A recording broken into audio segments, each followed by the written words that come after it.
conversation with Elon Musk. The real title of this panel was How to Save the Human Race and Other Like Topics, a conversation with Elon Musk. And so before we begin, Elon, I thought we might want to go back in time 11 years when you were sitting on this stage. So 11 years ago, Elon was talking about the things that will have the biggest impact on the future of humanity. And so let's run that video of almost 11 years ago. I guess when I was in college, I thought about things that would most affect the future of humanity, and there were 3 areas that I thought would have the biggest impact, and those were the internet, sustainable energy, of which solar power is the production side and electric cars the consumption side, and then humanity becoming a multi-planet species. And so we cut that short, but there was 2 others you talked about. One was modifying the human genome. Yeah, I'm not saying we should. I'm just saying that's the thing would really affect the future. And next, so a lot of people weren't thinking about these same 5 things when they were in school, particularly humanity on multi-planets at that time. Sci-fi was certainly thinking about it, but I think at some point we want to make science fiction not fiction forever. And yeah, let's make life multiplanetary and be a spacefaring civilization, be out there among the stars. I think there are things that you have to be excited about the future. Life cannot just be about solving one problem after another. There have to be things that really move your heart and that make you excited to wake up in the morning. And I think becoming a spacefaring civilization is one of those things. If you ask kids anywhere around the world, what are some of the most inspiring things? You can ask a 5-year-old, 6-year-old, anywhere in the world, and they're going to say space exploration is one of those things. And we want to make sure that Apollo is not the high watermark. In fact, you mentioned at one point that you wrote a letter offering to run the Apollo program, I believe. Yeah, you would have done a fantastic job. But the point is that the Apollo program was something that was inspiring to everyone around the world. And we don't want the Apollo program to be the high watermark of human exploration. And yeah, I think you want to have some sense that the future is going to be better than the past, that we're going to be out there, going to other star systems, and in a science fiction, non-dystopian story, of which there are not many, but like Star Trek. Speaking of Star Trek, when I think about you, let's look at Spock from Star Trek here. Space, the final frontier. These are the voyages of the Starship Enterprise. Their ongoing mission to explore strange new worlds, to seek out new life forms and new civilizations, to boldly go where no one has gone before. So when I think about you, I think about Spock and Captain Kirk, and you're going to take us to places we've never gone before. Yeah, that's the idea. If we send probes out there, we might find the remains of long-dead alien civilizations. If physics is correct, the universe is about 13.8 billion years old. Earth is about 4.5 billion years old. But at 13.8 billion years, a civilization that even lasted 1 million years is 3 digits past the decimal point. And if you consider human civilization, I date it from like the first writing. So that first writing was the ancient Sumerians, archaic pre-cuneiform, around 5,500 years ago. So that is 1/millionth of Earth's lifespan. That's how long writing has existed. If we were to last as a civilization for 1 million years, that would be incredible. And we would actually probably be in every part of the galaxy. So this causes me to think that where are the aliens? It's the Fermi question. The great physicist, Italian physicist Enrico Fermi, he's like, where are they? Now, a lot of people think there are aliens among us. There was that movie, Men in Black. Yeah. Told us they're among us, and Elvis really went back to his own planet. Yeah, really, a lot of people think there are aliens, but I get asked that a lot. And for some reason, a lot of the same people who think there are aliens among us didn't think we went to the moon, which I'm like, think about that for a second. But I've not seen any evidence of aliens, and SpaceX with the Starlink constellation has roughly 6,000 satellites. And not once have we had to maneuver around a UFO, okay? So we were like, hey, what's that? Is that an alien? Has occurred never. So I'm like, okay, I don't see any evidence of aliens. And I look at it, if somebody has evidence of aliens it's not just a fuzzy blob, then I'd love to see it, love to hear about it. But I don't think there is, which is actually reason for concern, because you could, if any civilization in the Milky Way, in our galaxy, were to last for 1 million years, even with a speed of travel that's far below the speed of light, like a few % of speed of light, they could easily have explored and colonize the whole galaxy. So they haven't. So why not? I think the answer might be, or perhaps probably is, that civilization is precarious and rare, and that you should really think of human civilization as being like a tiny candle in a vast darkness, and we should do everything possible to ensure that candle does not go out. Lon, I thought one of the interesting things for the people on X viewing this session and the people in the audience here is that maybe I'd give you a few of your quotes and you can comment on them. Okay, let's start with this one. Free speech. Freedom of speech is the bedrock of democracy. Yeah. Without it, America ends. Yes, it's obviously not possible to have democratic elections if people do not have access to the information that would allow them to make the right decision on a candidate or a party. So if speech is constrained in a fundamental way, you just can't expect people to make the right decision or an informed decision because they are prevented from being informed. I think it's a foundational element, and I have to say, like, why is freedom of speech the First Amendment? Is because people came from countries where if you spoke freely, you would be imprisoned or killed. That was why they were like, you know what, we should make sure that we got that one. Hey, remember that time when they tried to kill us back in the other country? Just for saying we didn't like a political candidate? Let's make sure that's okay in America. And so actually, in a lot of parts of the world, you can't really say, most parts of the world, you can't really say what you want to say without some bad consequences. And sometimes people forget, like, why is the Constitution there? The Constitution there is to protect the people from the government. It's to make it hard to change things. That's why the Constitution exists. Yeah. Don't forget about that. Like, don't take it for granted. Let's try the next quote. Yeah. The fundamental error of socialism is shifting capital allocation from highly effective entrepreneurs to astonishingly ineffective government. I think we'll find hearty agreement in this room. Yeah, I think that this is definitely a stacked deck on that front. But yeah, you'll hear this sort of argument like, oh, we shouldn't have some greedy corporation do it, we should have the government do it. I'm like, actually, the government is just a corporation in the limit. So a government is the corporation with a monopoly on violence. So if you're unhappy with a commercial corporation doing it, you should be actually very unhappy with the government doing it, since it is simply a corporation, the most corporate thing. And you can actually easily get more sway in a company than you can, the outcome of a company, than you can in the government. Everyone's experienced this going to the DMV. Have you said, do you want the DMV at scale? Probably not, okay? All right, the government is the DMV at scale. Let's try another one. Discriminate on the basis of anything other than merit is wrong. Yeah, I think we do need to have a merit-based system, because as soon as you go down the path of you're going to discriminate on non-merit-based, then where do you stop? Yeah, I think we need to be as rigorous about merit as possible. And while it is, to me that seems like it's a foundational thing.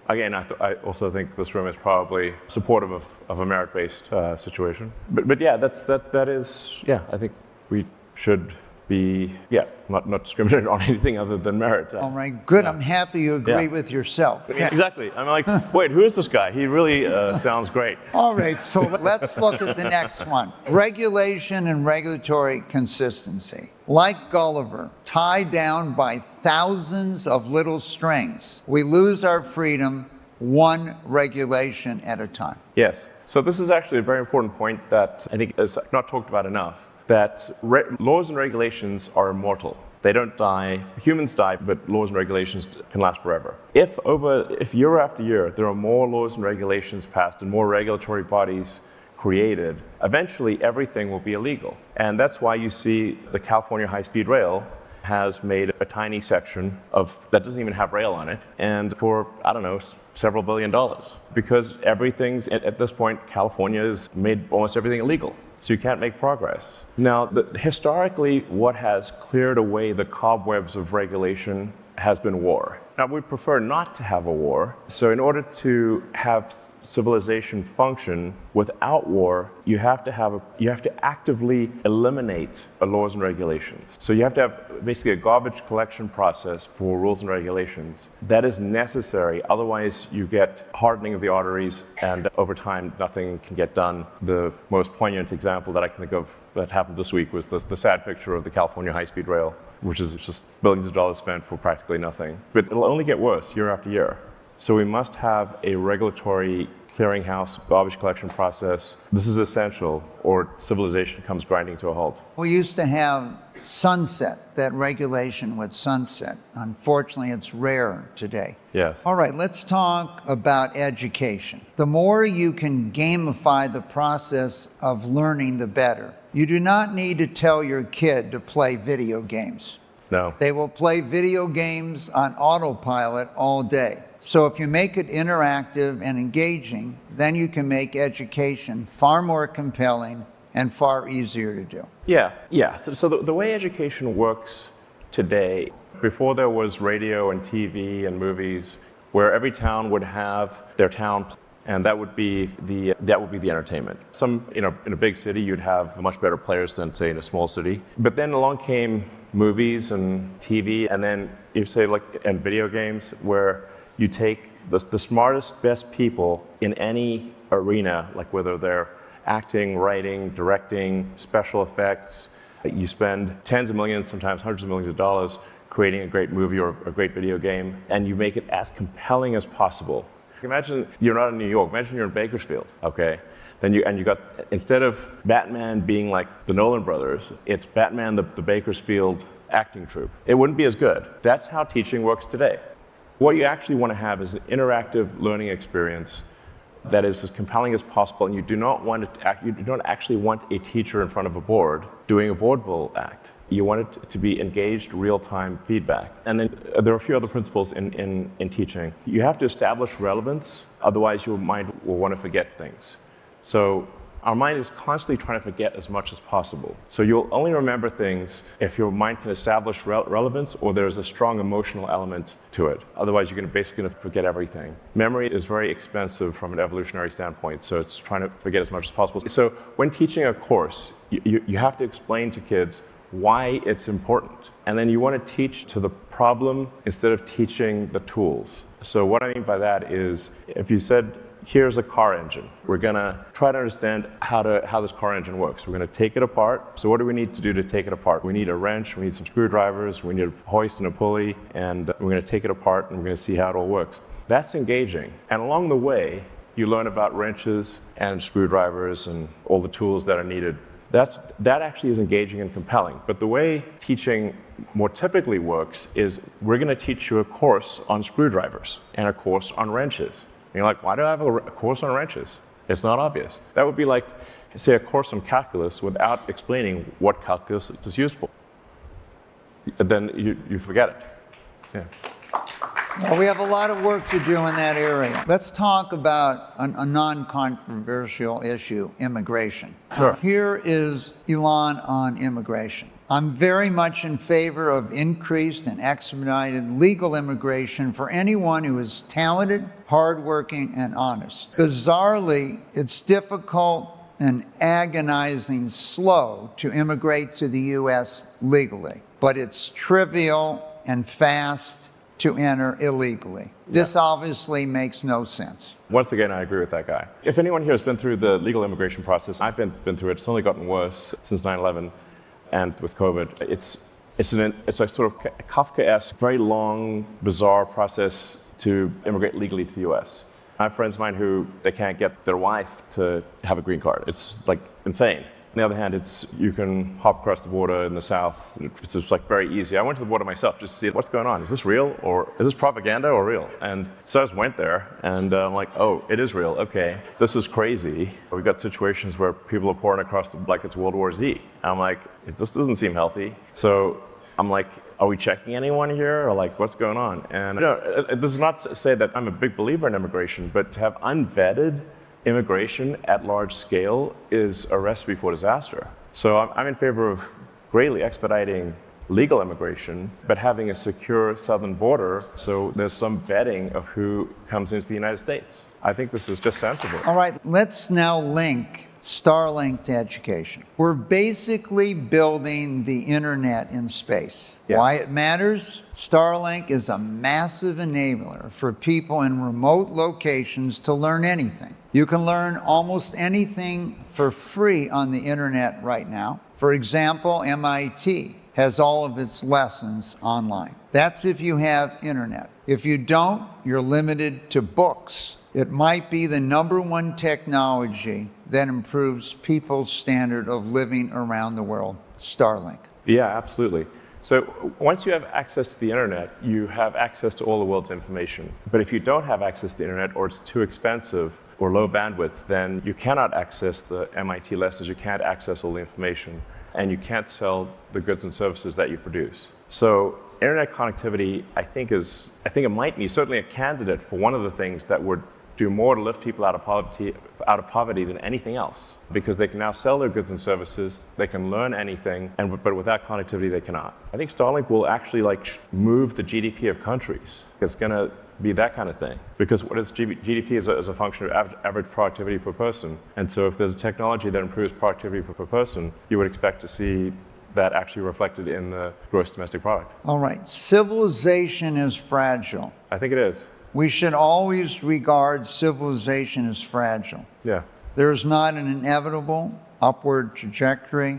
A lot of civilizations have risen and fallen in recent years. Yes. I suspect most people in this room have actually read history, but if you haven't, I strongly recommend it. It sounds obvious, but there's been so many civilizations that have risen and fallen, many that we just don't have much of a record of. I mentioned the ancient Sumerians. Their language was forgotten for a long time until it was finally decoded only in the last, 200-300 years, but like it's not in something in the 1800s, I think. But it's been very recent, so for several thousand years, nobody understood what those tablets meant. And because they're the ruins of a long-dead civilization. And there are many long-dead civilizations. At some point, our civilization will come to an end too. We just don't want it to be anytime soon. So, you've been quoted a number of times, Elon, on you'd like to die on Mars, but not on landing. Yeah, so I was asked that in an interview if I wanted to die on Mars, but then I considered the corner case of dying on impact, and I was like, except for that case, you got to consider the various corner cases. If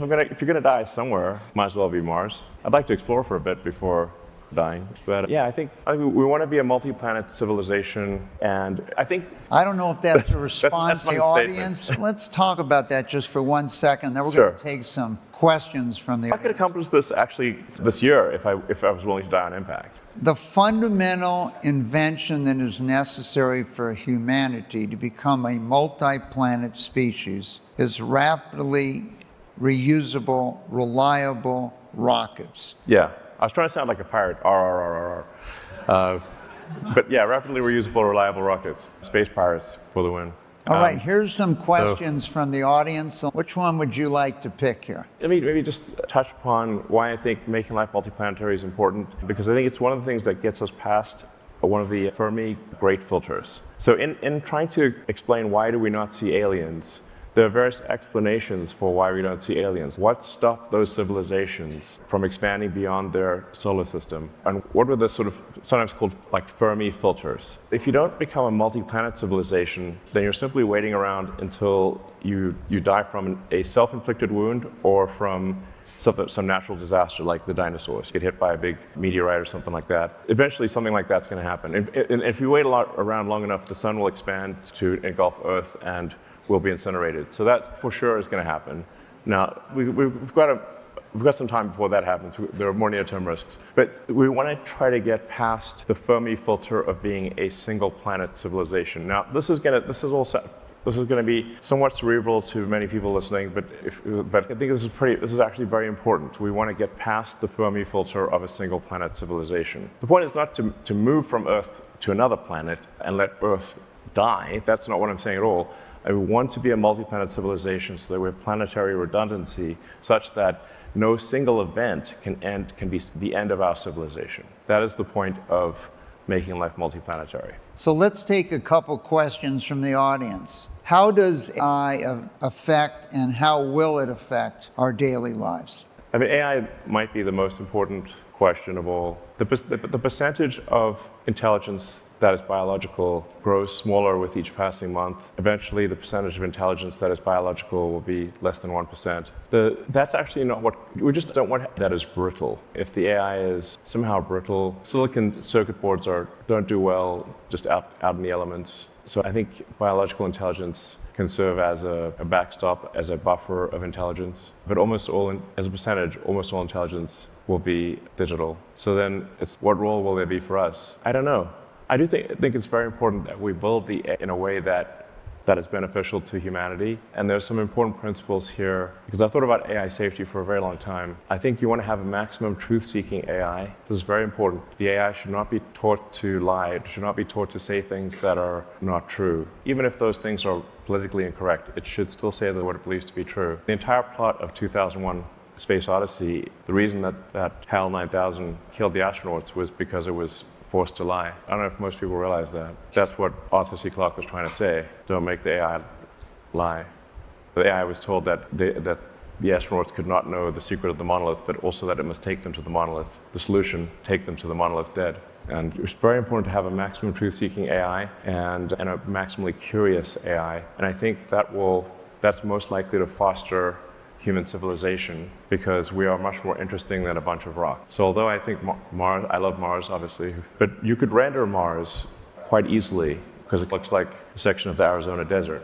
It's like red rocks. But the rendering complexity of human civilization is vastly greater by many orders of magnitude. So I think an AI that is truth-seeking, maximally curious, would foster human civilization to see where it goes. One of the questions here, can AI accelerate your efforts in space? How do you see it helping you in what you're trying to achieve? Oddly enough, one of the areas where there's almost no AI used is space exploration. So SpaceX uses basically no AI. Starlink does not use AI. I'm not against using it, we haven't seen a use for it. I mean, with any given variant or improvement in AI, there's generally, I'll ask it questions about the Fermi paradox, about rocket engine design, about electrochemistry, and so far the AI has been terrible at all of those questions. There's still a long way to go. So let's talk about one. Here's a question that's near and dear to your heart. You have a lot of children. Yes.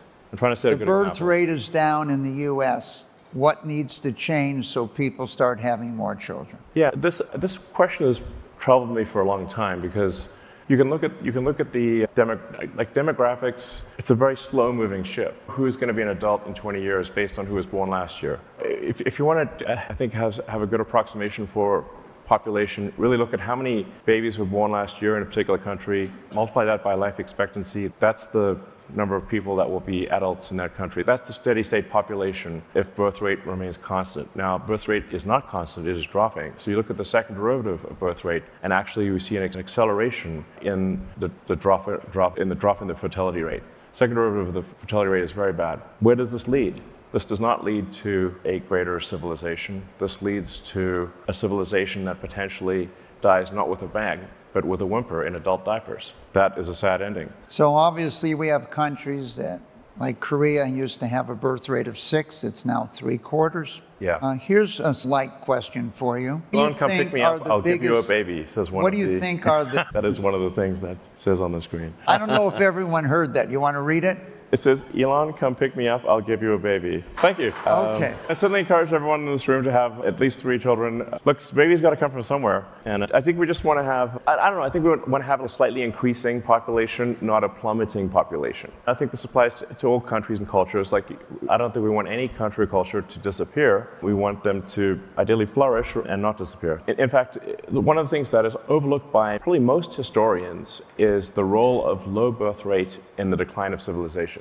So I think it was around 50 BC, Rome passed a bill to give a bonus to any Roman citizen that would have a 3rd child. So this was a birth rate was a problem in Rome in 50 BC. The Romans weren't making Roman. The same is true of ancient Greece. There was a time from about 800 BC to 300-ish BC where the Greeks had a lot of kids and a lot of surviving kids. Like, the birth rate far exceeded the death rate, which is why you had Greek cities popping up all over the Mediterranean. But then I think basically it seems to be that prosperity destroys the birth rate. So when a civilization feels like it has no meaningful external threat and is very prosperous, that is what causes the birth rate to plummet. Somewhat counterintuitively, you think if you've got more resources, surely that would lead to more kids. In fact, it is the opposite. The more prosperous a civilization and the more a civilization feels that it does not need to defend against external threats,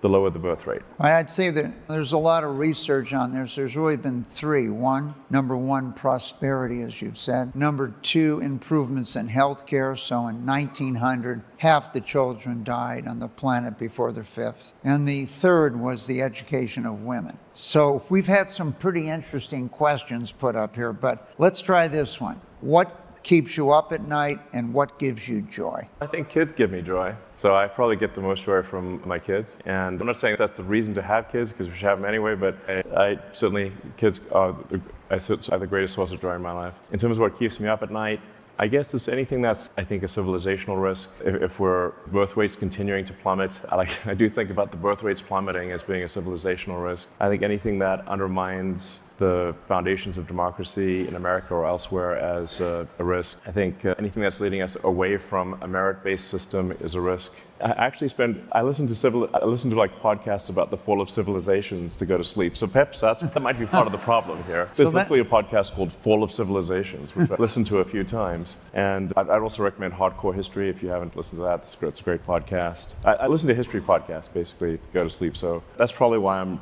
ruminating on these things as I go to sleep. Alon, I want to thank you for joining us today, and we couldn't be more excited that you agree with some of your own quotes. Yeah, that's great. Thank you very much. All right, cool. All right.